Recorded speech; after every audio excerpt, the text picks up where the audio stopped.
Executive ম্যাজিস্ট্রেসির ক্ষমতা পেল বাংলাদেশ সেনাবাহিনী। গতকাল ১৭ সেপ্টেম্বর রাষ্ট্রপতি আদেশক্রমে জনপ্রশাসন মন্ত্রণালয় থেকে এ সংক্রান্ত প্রজ্ঞাপন জারি করা হয়েছে। আগামী ২ মাস সারা দেশে ম্যাজিস্ট্রেসি ক্ষমতা থাকবে সেনাবাহিনীর। ফৌজদারি কার্যবিধি ১৮৯৮ এর ১২ এর ১ ধারা অনুযায়ী সেনাবাহিনীর কমিশনপ্রাপ্ত কর্মকর্তাদের নির্বাহী ম্যাজিস্ট্রেটের ক্ষমতা দেওয়া হয়েছে। ফৌজদারি কার্যবিধির ১৭টি ধারায় ম্যাজিস্ট্রেসি ক্ষমতা পেয়েছেন সেনা কর্মকর্তারা। একমাত্র ওয়ালটন এসি দিচ্ছে ১ বছরের রিপ্লেসমেন্ট গ্যারান্টি।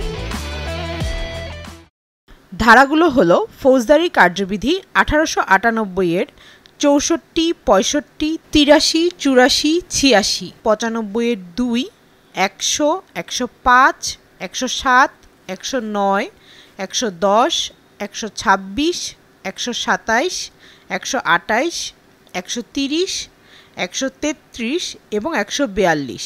এসব ধারা অনুযায়ী সংগঠিত অপরাধের ক্ষেত্রে সেনা কর্মকর্তারা ম্যাজিস্ট্রেসি ক্ষমতা প্রয়োগ করতে পারবেন। ফৌজদারি কার্যবিধির যেসব ধারায় যেসব ক্ষমতা পাবে সেনাবাহিনী, চলুন জেনে নিই। ধারা ৬৪।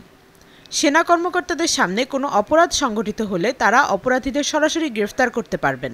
ধারা ৬৫। সন্দেহভাজন অপরাধীকেও গ্রেফতার করতে পারবেন সেনা কর্মকর্তারা। ধারা ৮৩। সেনা কর্মকর্তারা দেশের যে কোনো স্থানে গ্রেফতারি পরোয়ানা কার্যকর করতে পারবেন।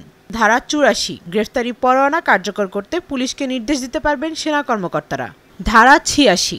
বাইরের এলাকায় গ্রেফতার করা ব্যক্তিকে সেখানকার ম্যাজিস্ট্রেট ও পুলিশ হেফাজতে নেওয়ার পর যে আদালত গ্রেফতারি পরোয়ানা জারি করেছিল সেই আদালতে তাকে পাঠাতে হবে। জামিন ও মুচলেকার বিষয়ে আইন অনুযায়ী আদেশ দিতে পারবে সেনা কর্মকর্তারা।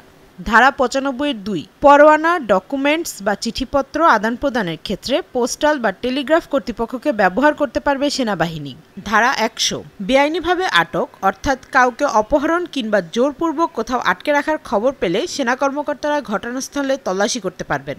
ধারা ১০৫। যে কোনো স্থানে তল্লাশি করতে পারবে সেনাবাহিনী। ধারা ১০৭। যে কোনো জায়গায় নিরাপত্তা ব্যবস্থা গ্রহণ করতে পারবে সেনাবাহিনী। ধারা ১০৯। ভবঘুরে ও সন্দেহজনক ব্যক্তিদের সংযত আচরণের জন্য মুচলেকা গ্রহণ করতে পারবে সেনাবাহিনী। ধারা ১১০। অভ্যাসগত অপরাধীদের কাছ থেকে সদাচরণের জন্য মুচলেকা গ্রহণ করতে পারবে সেনাবাহিনী। ধারা ১২৬। সদাচরণের নিশ্চয়তা প্রদান করা ব্যক্তির মুচলেকা বাতিল করে গ্রেফতারি পরোয়ানা জারি করতে পারবেন সেনা কর্মকর্তারা। ধারা ১২৭। সেনা কর্মকর্তারা ৫ বা ততোধিক ব্যক্তির যে কোনো বেআইনি সমাবেশ ছত্রভঙ্গ করার নির্দেশ দিতে পারবেন। ধারা ১২৮। সমাবেশ ছত্রভঙ্গ করতে পুলিশ বা অন্যান্য বেসামরিক বাহিনীর সহায়তা নিতে ও নির্দেশ দিতে পারবেন সেনা কর্মকর্তারা। ধারা ১৩০। সমাবেশ ছত্রভঙ্গ করতে প্রয়োজনীয় সেনা কমান্ডিং অফিসারদের দায়িত্ব দিতে পারবেন কর্মকর্তারা। ধারা ১৩৩। যে কোনো উপদ্রব অপসারণের জন্য শর্ত সাপেক্ষে আদেশ দিতে পারবেন সেনা কর্মকর্তারা। ধারা ১৪২।